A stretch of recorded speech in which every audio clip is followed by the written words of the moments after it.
they would have robbed you. They would have took the diamonds out of your ears. They would have took your Nike sneakers. They would have took your Movado watch. They would have cut you up in tiny little pieces and left you on the side of the road.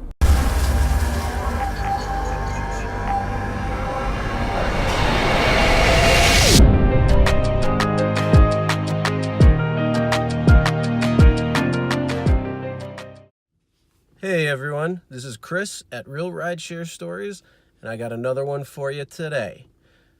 So anybody who knows me knows I love to travel, and I try to do it as often as I can. So this story that happened was where a guy was telling me about his travels to South Africa in Cape Town, and it is one of the most dangerous places in the world, but it's also one of the most beautiful, and I do plan on going there. So here's his story. Check it out. I went out of the country for the first time last year. Okay. Yeah. Where to? I went to South Africa for a couple months. Oh, nice. Yeah. What part? Cape Town. Okay. It's pretty cool. Mm-hmm. How'd you enjoy it? Had the time of my life. Yeah, traveling. Let me know a couple things about the United States, man. Huh? Let me know a couple things about the United States. Okay, yeah. Well, Cape Town's also probably the most dangerous city, I think, in the world, actually. But the people themselves, man, the people. Mm-hmm. Listen, granted, there's crooks and criminals or whatever, but like the people that I don't know, the people I thought were mad cool. Oh no, I'm right there with you. I think Cape Town's still rated like the most dangerous city in the world. It's I tell you what, I stayed in Kamaki, Mm-hmm. which is right on the beach, outside of Cape Town.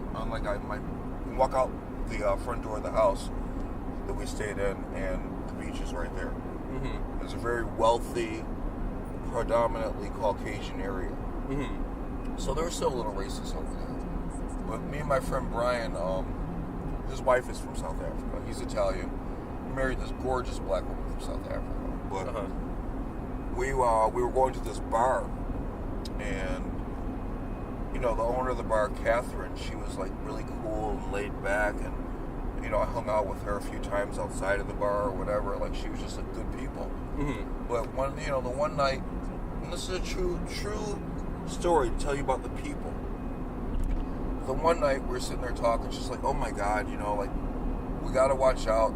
The guys from the other bars are texting me that these girls from one town over, they're going around trying to pickpocket people. Mm-hmm. And the town that they're from, the one town over, the one village over, whatever you want to call it, like, there's a lot of gang wars going on, and these aren't good people, and a lot of gang wars and drug wars going on between these two leaders. So, to give you retrospect, I stayed there for 2 months. I brought only cash with me because I've been like, for my past, I'm 47. Mm-hmm. I've been like scammed before, like debit card, fraud, credit card fraud. So I only brought cash with me, and I would go to the bank with my cash about every 3 days and convert it over into oh my God, I can't think. South African was whatever the South African currency is called. Mm-hmm. I'm sure I had a couple drinks, so I can't think. But so in retrospect, like, I took $3,000 with me for 2 months. I lived like a king. Mm-hmm. I ate in all the best restaurants. Went to shop to the nicest places. Mm-hmm. Bought clothes. I did anything and everything I wanted. Mm-hmm. And just like, for instance, like, say where we're going now, from my house to go to like downtown Cape Town is about the same distance. Okay. I could do that for 25 rand, mm-hmm. which is maybe a U.S. quarter. Oh wow. Quite a different exchange rate. Exactly. So she was talking about, Catherine was talking about these gang wars or whatever, and the one day I stayed downtown, Cape Town, shopping a little later than I wanted to. So I go back to the taxi station where I would take the taxi. I would take the train back to this area. Then in that area, there would be taxis, and the taxis would take me to Kamiki. Mm-hmm. Well, the only taxis that would go to Kamiki were between 8 and 9, and later on between, like, say, 4 to 5. It's only because they're bringing the African, well, they're not African Americans, they call them colored people over there. Mm-hmm. They're bringing the black people into the Kamiki area because they're all cleaners and workers and things of that nature.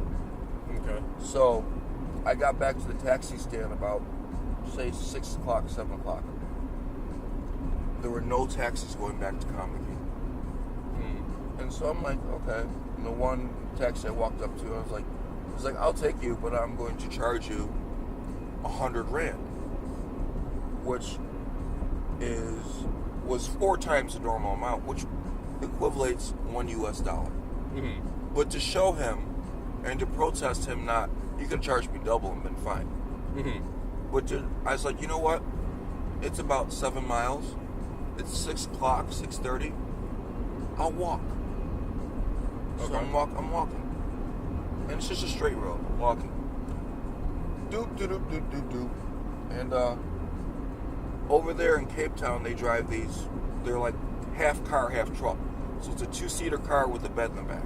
Okay. Yeah, I know what you're talking about. This old guy drives by me, and he's looking at me. He drives by me, like I can hear him slow down coming up behind me. I can hear him slow down. And they drive on the opposite side of the road over there. So Mm-hmm. he gets about maybe 100 yards in front of me and does a U-turn. I'm like, oh, what the fuck? So he pulls up, rolls his window down, and says, hey, I know where you're going, in the South African accent. Get in the back of my truck, I'll take you. Mm-hmm. I'm like, dude, I'm okay, I'll walk. He said, no, get in the back of the truck, I'll take you. I'm like, dude, I'm okay. He was pretty persistent. Mm-hmm. So then, at this point, I'm ready, I'm reaching for my phone, and I'm like, ready to fight this guy. I called him every name in the book. I'm like, dude, you must be some kind of trying to pick some guy up off the side of the road, whatever, blah, blah, blah, go get out of him. I called him every name in the book, and ready to fight this guy. I told him I would do whatever to him, because I'm scared at this point, you know what I'm saying? Yeah. So, he says, okay. He's in his early 60s. He drives away. Lord and behold, about 10 minutes later, I'm looking. As I'm walking down the street, I'm like, oh my God, that's the same truck. And I'm looking, I'm like, now there's 2 people in the truck. So my heart's pounding. I'm like, these people are going to hurt me. My heart's pounding out of my chest. And I'm reaching, I'm on my phone, but I can't even, I'm so nervous, I can't even think of what number to dial, or who to call. Yeah. Didn't know, like, 911, what 911 equivalent was, or anything like that. Mm-hmm. So, as he's coming up close to me, I see it's a woman. And he says, this is my wife. She rolls down the window. This is my wife. Please, get in the back of the truck. We know that you're going to Kamiki. Mm-hmm. We will take you. Please get in the back of the truck. We will take you. And his wife says, the next town over. And my brain immediately thought about what Catherine had said at the bar about the next town over, how there were these gang wars and there were thieves and robbers and whatnot that lived there. I before she finished the next town over, I was in the back of the truck. And when we got there, I reached my pocket and I pulled out a US $50 bill. And I said, this is for you. Thank you. I was like, I apologize. I was like, I disrespected an elder, and you were just trying to do right by me. But he didn't explain himself. Yeah. But I didn't know why he wanted me. But he was just trying to do the right thing by me. Mm-hmm. And you know what I consistently saw over there?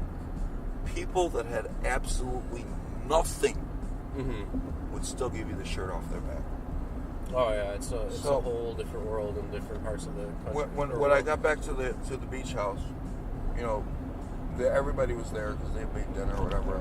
And my best friend looks at me and is like, hey, where were you? I was like, I took the wrong train, caught the wrong taxi. I was like, I tried walking here. Beverly said, you tried what?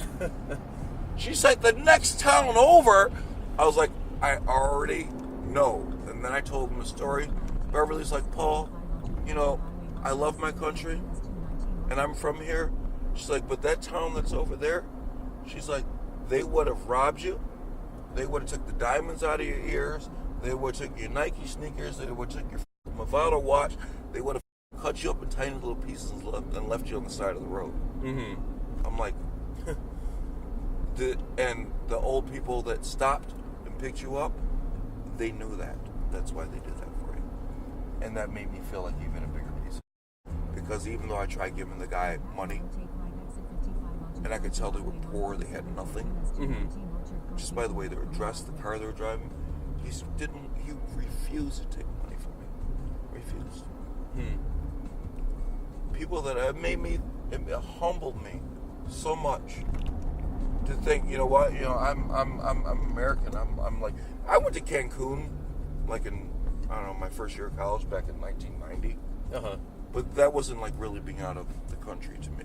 Yeah. That was. That's I was very on. tourist, Yeah, exactly. I was on a resort. There's nothing but Americans there. Like I really like. That was my first time actually interacting with a totally different world away. Mm-hmm. And I just consistently saw that over and over.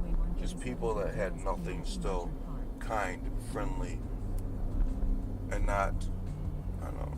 Americans, I'm better than you. Mm-hmm. And just that's my story. I'm done. Well, you got a hell of a story there. Yeah, I could be dead. That old man saved my life. I'd like to think. I don't know his name. Don't know his wife's name. I know what he looks like.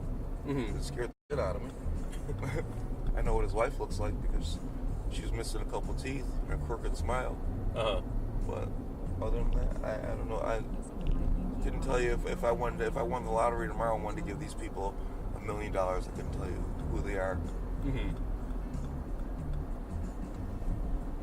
Well, it's very nice that they even tried the second attempt. He came back with his wife. Yeah. Because he knew I was scared of him.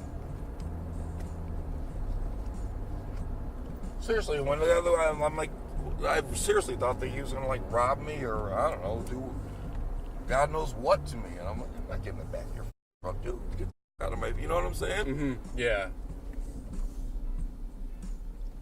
No, it really stops and makes you think of what's a lot of different things. Made me appreciate it. Humbled me a lot. So that just goes to show you how people are in different parts of the world. And it is awesome to hear how some people know what's going on and want to actually help other people. And it is very humbling, and it does show you the difference that people have throughout the world. And it's really a good thing to see. Just because, there's a lot of bad things that happen in a specific area. There's still a lot of good people in that area. So I do plan on going there. I can't wait, actually. The views from what I see are absolutely stunning. I know a few people who have gone there besides this guy, and what they say is just an amazing experience. So I definitely think if you don't travel, make sure to, because it is awesome. And when you get outside your normal area and you actually see how people are and how people act, and we all just want something better in life. No matter where we are, no matter what we're doing, we just want it better. And we'll help other people as well. So it is very humbling, it's very eye-opening, and it also makes you see what other people are living like compared to what you're used to and what you're living like. So again, if you haven't traveled, get out, do it. It's amazing, and it truly will give you more experience than anything will in your life, definitely. So with that being said, I hope you enjoyed this video, and we will definitely be uploading more. So make sure to subscribe, ring the bell for notifications so you'll get notified each time there is a new upload. And make sure to like, comment, and share these videos if you enjoy them. And we'll see you next time.